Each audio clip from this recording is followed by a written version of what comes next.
참 예수님, 시편 6강입니다.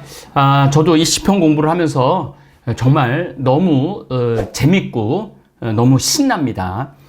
우리 지금 시편 공부하는 성경 대학 학생들도 굉장히 신나는 댓글을 많이 달아서 저도 열심히 지금 공부를 하고 있습니다. 탄원 시편 11편 우리 김영복 리카르도 신부님 목소리로 듣겠습니다. 이 시편은 신뢰 시편입니다. 하느님을 신뢰한다라는 시편 내용입니다. 시편 11편. 주님께 다 피신하는데 너희는 어찌 나에게 말하느냐. 새처럼 산으로 도망쳐라. 보라, 악인들이 활을 당기고 화살을 시위에 매겨 마음 바른 이들의 어둠 속에서 쏘려 한다. 바탕까지 허물어지는데 의인인들 무엇을 할 수 있으랴. 주님께서는 당신의 거룩한 궁전에 계시고 주님의 옥자는 하늘에 있어 그분 눈은 살피시고 그분 눈동자는 사람들을 가려내신다. 주님께서는 의인도 악인도 가려내시고 그분의 얼은 폭행을 사랑하는 자를 미워하신다. 그분께서 악인들 위에 불과 유황의 비를 그물처럼 내리시어 타는 듯한 바람이 그들 잔에 몫이 되리라. 주님께서는 의로우시어 의로운 일들을 사랑하시니 올곧은 이는 그분의 얼굴을 뵙게 되리라. 네. 여러분들, 항상 이동 중에 제 강의를 듣는 분도 계시지만은 집에서 강의를 들으실 때는 반드시 성서책을 꺼내놓고 신부님 그 낭송하시는 거에 따라서 하시면은 여러분들이 굉장히 더 많은 은총을 받으실 겁니다. 이 11편은 굉장히 시적인 요소가 많이 들어가 있어요. 우선 피신, 새, 산, 활, 화살, 시위, 어둠, 바탕, 거룩한 궁전, 옥자, 눈동자, 얼, 불과 유황의 비, 그 다음에 타는 듯한 바람, 잔의 목, 그분의 얼굴. 여기서 이런 시적인 요소들을 우리가 잘 이해를 하면은 시편을 여러분들 이해하시는데 훨씬 큰 도움이 될 겁니다. 오늘은 얼굴에 대한 이야기를 좀 하도록 하겠습니다. 얼굴, 얼의 굴, 얼이 들어왔다 나갔다 하는 것이 얼굴이에요. 그래서 얼은 영혼이라는 뜻이고 굴은 통로라는 거예요. 영혼이 들어왔다 나갔다 하는 게 얼굴입니다. 얼굴. 그래서 이 얼이라는 우리 말이 참 아주 좋은 말 같아요. 이런 얼 빠진 놈, 그러면은 얼이 빠진 사람이라는 거죠. 얼간이, 얼이 간 사람, 저 얼간이 같은 놈, 얼간이, 얼이 나갔다 이거죠. 얼은, 얼이 큰 사람. 어른들은 여러분들 얼이 커야 돼요. 영혼이 커야 돼. 지금 시편 강의 듣는 분들은 영혼이 점점 커지는 걸 느낄 거예요. 그런 분들을 어른이라고 우리가 부르는 거죠. 근데 요즘 할아버지들은 70, 80대 갖고 막 길에서 싸우고 때리고 지하철에서 그 얼굴이 그야말로 얼 빠진 사람이거나 얼간이들이 많은 거죠. 나이가 먹을수록 얼이 커야 됩니다. 어린이, 얼이 잃은 사람, 어린이는 그것도 얼에 속한 겁니다.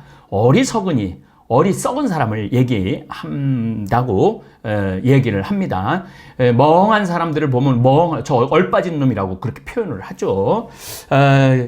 그래서 여러분들 이 얼굴이 참 중요한 것 같아요. 이 죽은 사람의 얼굴과 산 사람의 얼굴이 다릅니다. 저는 신부니까 병자성사를 많이 봐서 여러분들보다는 아마 시신을 100배는 더 많이 봤을 거예요, 시신을. 그런데 참, 이제 얼이 이제 나간 거잖아요. 영혼이 나간 거잖아요. 굉장히 편해 보이는 얼굴들도 있고, 굉장히 어두운 얼굴들도 있습니다. 굉장히 편한 얼굴들은 살아생전에 내가 보기에는 얼이 건강하고 영이 맑은 사람들이 아닌가 그런 생각을 해봅니다. 기분 좋은 사람의 얼굴과 기분 나쁜 사람의 얼굴 달라요. 여러분들 항상 웃는 사람의 얼굴은 보고 있으면 기분이 좋아요. 근데 항상 화를 내는 사람들 얼굴은 달라요. 여러분들 정치인들 한번 가만히 보세요. 그 얼굴들을 한번 보세요.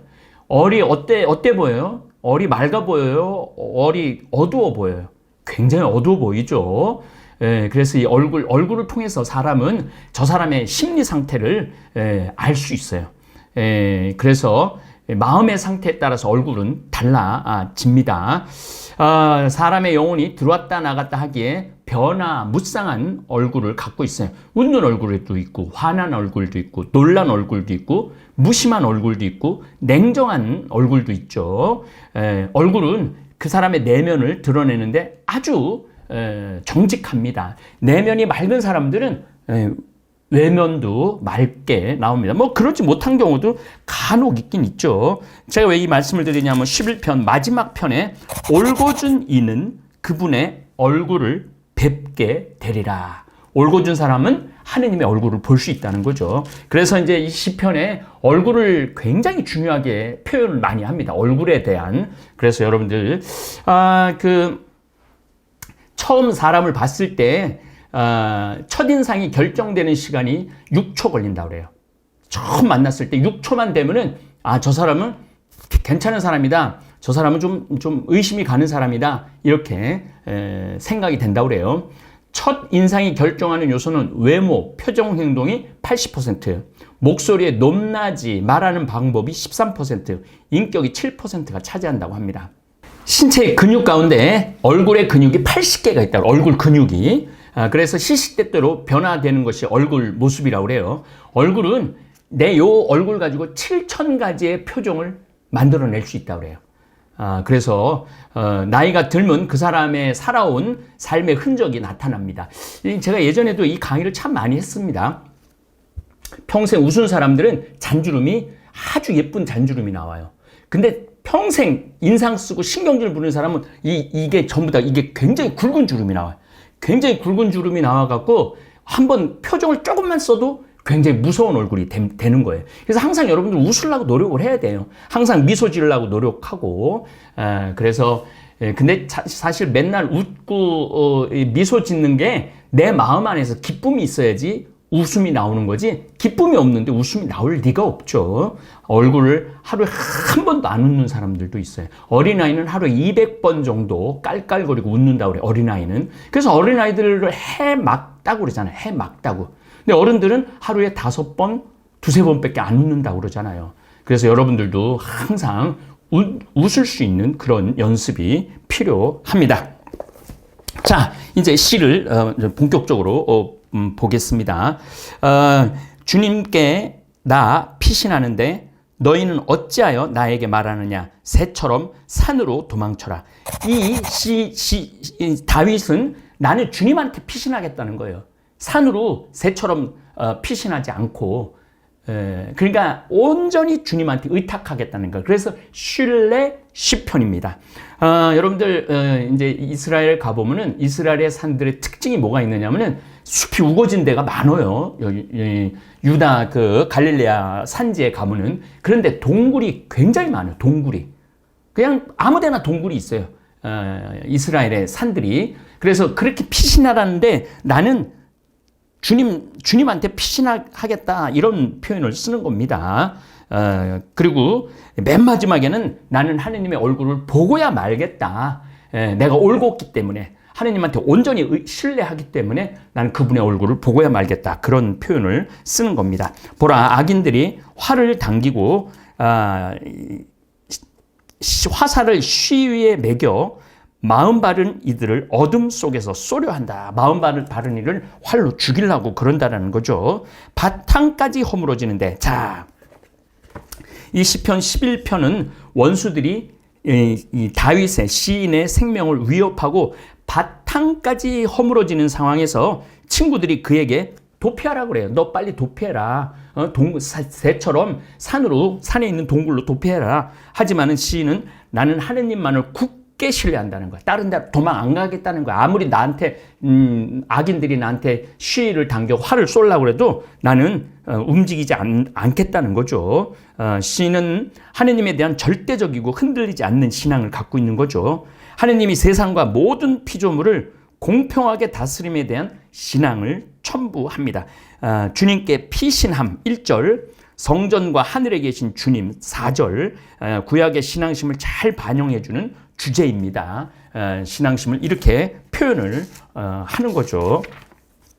새처럼 산으로 도망쳐라는 절망적인 상황을 나타내는데 이런 표현의 형식이 어디에도 나오냐면 시편 57, 55편 내가 비둘기처럼 날개를 지녔다면 날아가 쉬련마는 이런 얘기를 합니다. 이 시편에서 악인들 활시위를 당기려고 하는 악인들은 보통 무신론자와 박해자일 경우가 많아요. 여기서 이제 하느님의 현존에 대한 얘기가 시에 굉장히 많이 나오죠. 제가 아까 여러분들한테 시편 읽었을 때 피신, 새, 산, 악인, 활시, 어둠, 거룩한 궁전, 옥자, 눈동자. 이제 다음 시간에는 제가 눈과 눈동자에 관련된 설명을 얼굴 설명하듯이 눈과 눈동자에 관련된 말씀을 드릴 계획입니다. 주님께서는 의인, 악인, 그 다음에 그 다음에 불과 유황의 비, 소돔과 고모라를 쳤을 때 불과 유황의 비를 뿌렸다고 그러죠. 그 다음에 타는 듯한 바람. 이 타는 듯한 바람은 뭐냐면은 유다에는 사막이 많아요. 사막이 많은데 사막에서 불어오는 바람은 타는 듯하게 뜨거워요. 그러니 그들 잔에 몫이 되리라. 한번 그 아프리카의 사하라 사막의 열기가 남유럽을 2002년인가 1년에 덮쳐갖고 뭐 한 2만 명이 죽은 적이 있어요. 할머니 할아버지들이 에어컨이 없어갖고 거의 그 더위로 죽은 적이 있죠. 그 사막의 바람, 그 타는 듯한 바람이 그들 잔에 몫이 되리니 주님께서는 의로우셔 의로운 이들을 사랑하시니 올곧은 이는 그분의 얼굴을 뵙게 되리라. 하느님의 얼굴을 우리가 본다는 것은 그걸 지복직관이라고 그래요. 지복직관. 베아띠 뚜또 복되다 그런 뜻을 지니고 있습니다. 바탕까지 허물어지는데 바탕까지 허물어지는데 의인인들 무엇을 할 수 있으랴. 이 바탕은 기초를 말하고 법과 정의의 근본적 원리입니다. 그것까지 무너지는데 바탕까지 무너지는데 허물어지는데 바탕까지 허물어진다는 표현은 참 그러니까 아주 절박한 거죠. 의인인들 무엇을 할 수 있으랴. 기본이 허물어지는데 무엇을 할 수 있으랴. 하지만은 주님께서는 당신의 거룩한 궁전에 계시고 주님의 옥자는 하늘에 있어 그분 눈은 살피시고 아무리 바탕이 무너져도 하느님은 거룩한 성전에 계시고 옥자는 하늘에. 이 표현도 굉장히 좋은 표현이에요. 옥자는 하늘에. 메소포타미아하고 이집트 문명은 어떤 신들을 섬겼느냐 하면은 산을 신이라고 여겼고 바다를 신이라고 여겼고 강을 신이라고 여겼고 태양을 신이라고 여겼고 달을 신이라고 여겼어요. 그런데 이 구약의 유대인들은 하늘 위에 하느님이 계시다고 생각했던 거야. 그러니까 그런 모든 눈에 보이는 것들을 하느님은 다 창조하신 하늘 위에 하느님, 그 표현을 하는 거죠. 주님의 옥자는 하늘에 있어 그분 눈은 살피시고 눈동자는 사람들을 가려내신다. 주님은 의인도 악인도 가려내시고 그분의 얼은 폭행을 사랑하는 자를 미워하신다. 폭행을 사랑하는 사람 미워하는 거죠. 그분께서 악인들 위에 불과 유황의 비를 그물처럼 내리셔. 아주 촘촘하게 내린다는 거죠. 타는 듯한 바람이 그들 잔에 몫이 되리라. 불과 유황과 불과 유황의 비를 그물처럼 내려갖고 타는 듯한 바람이 그들 잔에 몫이 되리라. 결국은 악인을 하느님께서는 벌하시고 의인은 구하신다는 얘기죠. 주님께서는 의로우셔 의로운 일들을 사랑하시니 올곧은 이는 그분의 얼굴을 뵙게 되리라. 내가 아무리 악인들이 나를 괴롭힌다 하더라도 내가 주님한테 마음을 두고 주님을 온전히 믿고 따른다면은 나는 마지막 날에는 그분의 얼굴을 뵙게 되리라는 이런 기가 막힌 시죠. 예, 탄원 시편. 김영복, 리카르도, 제가 이준 신부님 이름이 입에 배갖고 자꾸 이준 신부님 말씀이 나오는데, 자, 이준 신부님 이 시간을 통해서 다시 한번 깊은 감사드립니다. 13편, 14편은 신부님 목소리로 또 들을 계획입니다. 이 김영복, 리카르도 신부님 목소리로 12편 듣겠습니다. 시편 12편. 주님, 구원을 베푸소서. 충실한 이는 없어지고 진실한 이들은 사람들 사이에서 사라져 버렸습니다. 저마다 제 이웃에게 거짓을 말하고 간사한 입술과 두 마음으로 말합니다. 주님께서는 간사한 모든 입술과 허황된 것을 말하는 혀를 잘라버리시리라. 그들은 혀로 우리가 힘을 떨치고 입술이 우리에게 있는데 누가 우리의 주인이랴 하는구나. 가련한 이들에 대한 핍박과 가난한 이들의 신음 때문에 이제 내가 일어서리라. 주님께서 이르신다. 그가 갈망하는 대로 나 그를 구원으로 이끌리라. 주님의 말씀은 순수한 말씀, 흙 도가니 속에서 7번이나 정제된 순훈이여라. 주님, 당신께서 저희를 지켜주시고 저희를 이 세대로부터 영원히 보호하소서. 악인들이 사방으로 쏘다니고 사람들 사이에서 야비함이 판을 칠지라도. 예, 잘 들었죠? 요거는 탄원 시편입니다. 탄원 시편. 여기는 아주 또 중요한 개념이 나와요. 입술, 간사한 입술과 두 마음으로 말합니다. 벌써 두 마음이라니까 여러분들 사람 마음이 하나 같아야 돼요. 변함이 없어야 되고 마음에 두 마음이 있어. 두 마음이 있는 사람은 정말로 상대하기가 힘든 사람이에요. 그 개념이 있고 주님께서 간사한 모든 입술 나왔죠. 허황된 것을 말하는 혀를 잘라버려. 그들은 혀로 우리가 힘을 떨치고 입술이 우리에게 있는데 누가 우리의 주인이랴. 가련한 이들, 가난한 이들. 이 시편에서는 불쌍한 사람들이 너무너무 많다는 것. 박해받거나 가난하거나 이런 사람들의 편을 드는 거죠. 그 다음에 흙 도가니 속에서 7번이나 정제된 순은, 은을 7번 정제를 하는 거죠. 얼마나 주님의 말씀이 그렇게 깨끗하고 순수한지에 대한 이야기를 나누고 있는 거죠. 자, 이 12편 한번 조금 더 우리가 자세하게 들여다 보겠습니다.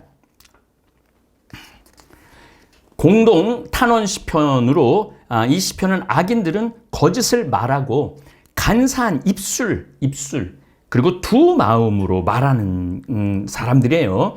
혀와 입술로 자기들이 이긴다고 주장하는 사람들인 거죠.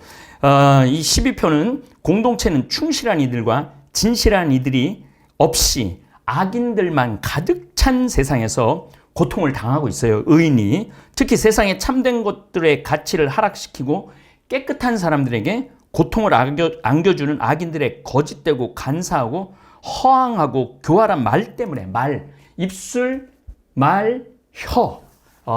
그래서 여러분들 내 입술로 주님을 찬양할 거냐? 입술로 거짓을 말하고 간사하게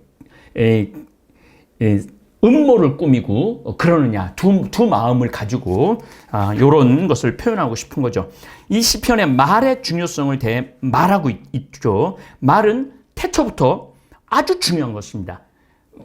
어둠이 깔려 있는데 한참 말씀이 있어갖고 그 말씀이 빛이 있어라 하니까 빛이 있다고 그랬죠. 그리고 요한복음 1장에도 말씀이 로고스라고 그러는데 말씀이 이 세상에 왔다. 근데 사람들은 그 말씀을 그 빛을 알아듣지를 못했다. 알아뵙지를 못했다. 이런 얘기죠. 하느님께서는 말씀으로 창조를 하십니다. 창세기는 또 뱀을 속이는 뱀은 하와를 속이는 말을 통해서 인류가 죄가 들어온 거죠. 바벨탑의 언어는 인간의 의사소통을 어렵게 만들기도 합니다. 우리는 언어 습관을 잘 만들어야 합니다. 언어는 곧 우리 내면을 반영할 뿐만 아니라 성품을 나타내기 때문입니다. 자, 여러분들 이제 제가 말 가지고 먹고 사는 사람이잖아요. 강의 가지고 먹고 사는 사람인데 제가 이렇게 강의를 할 때 어떤 생각을 많이 하느냐 하면은 내 강의를 듣는 분들이 일단 기분이 좋아야 돼.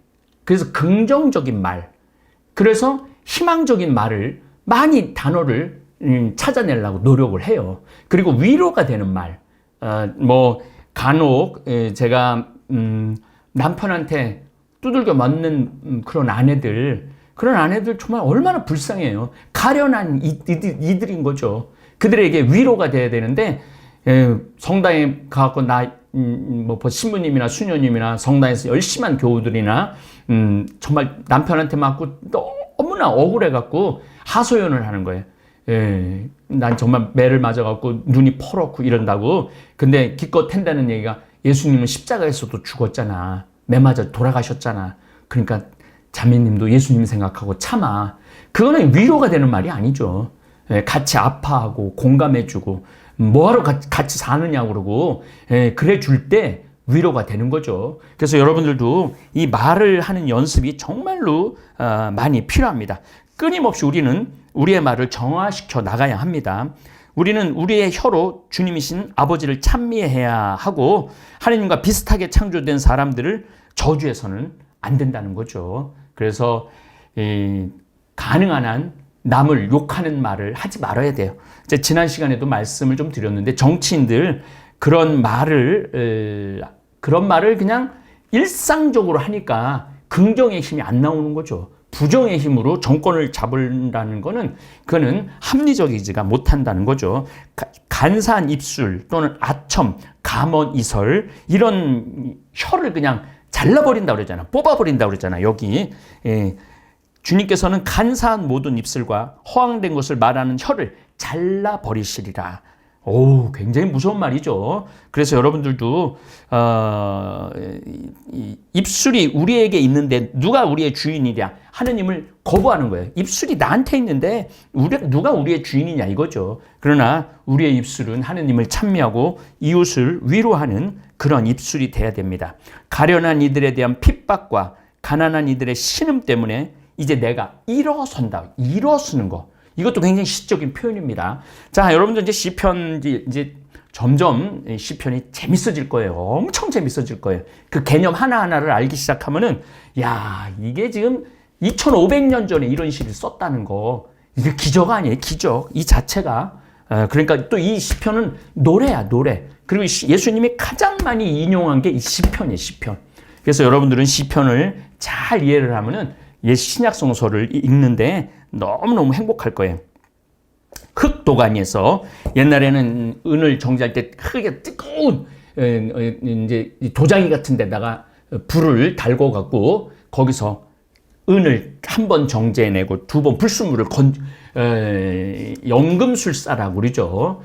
금을 만들어내듯이 은도 이렇게 7번, 7번이라는 숫자 제가 말씀드렸죠. 완벽한 숫자를 7번이라고 그래요. 그래서 예수님이 제자들한테 베드로가 그러죠. 이웃을 몇 번이나 용서해야 됩니까? 7번이면 되겠습니까? 아니다. 7번씩 70번이라도 용서해라. 완벽하게 용서를 끝까지 하라는 얘기예요. 용서는 징벌은 하느님의 권리고 하느님의 몫입니다. 징벌은. 용서는 우리의 몫이에요. 우리가 이웃을 용서할 때 하느님도 나를 용서한다라는 거. 예수님이 이러한 말씀을 우리에게 늘 들려주시는 것이 시편에 아주 정통하셨기 때문에 그렇게 마지막에 십자가에서도 아마 엘리 엘리 네마 사박 이런 식으로 아마 노래로 아마 하셨을 거예요. 사박타니 뭐 이런 식으로 제가 그 유대인들 지금도 유대인들이 부르는 노래들을 여러 번 들어보면은 그 시편의 그 음률이 그대로 들어있는 것 같아요. 자, 오늘 13편까지 너무 재미난 13편까지 하려고 그랬는데 12편까지만 하도록 하겠습니다. 13편에는 팁 하나를 드릴게요. 여기서 언제까지가 4번 나와요. 주님 언제까지 마냥 저를 잊고 계시렵니까? 언제까지 당신 얼굴을 제게 감추시렵니까? 언제까지 고통을 제 영혼에, 언제까지 원수가 제 위에서 우쭐거려야 합니까? 이게 바로 시적인 요소예요, 여러분들. 그래서 다음 시간에는 13편, 14편 하도록 하겠습니다. 네, 감사합니다.